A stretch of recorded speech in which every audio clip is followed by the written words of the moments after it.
ہمارے ہاں افراط و تفریط پائی جاتی ہے جی والدین جی کی جی اطاعت میں بھی. جی بالکل ایسے. ٹھیک ہے کہ والدہ نے جو کہہ دیا ہے سو وہ کیا وہ کرنا ہے. بھائی تمہاری اپنی عقل بھی تو کام کرتی ہے نا کہ کس طریقے سے میں نے بھی آگے مستقبل میں جینا ہے, معاملات کرنے ہیں, میری بھی اولاد ہوگی.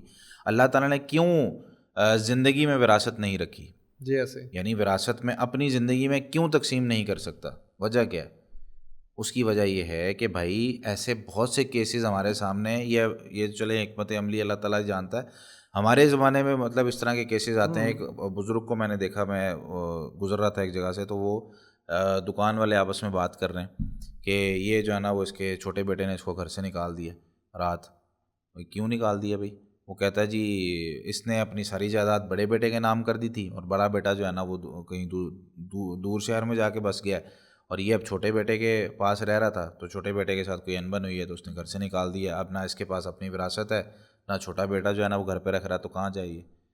تو یہ جو چیزیں ہیں نا, اللہ تعالیٰ نے جب کبھی کوئی چیز, تو بھائی تجھے زندگی میں اگر تیرے پاس سب کچھ ہے تو نے سب کچھ اپنے بھائی کے نام لکھ دیا ہے, تو یہ تو ویسی شریعت کے خلاف چیز ہے. اب جو اس کی جو نقصان ہے وہ بھگتنا پڑے گا.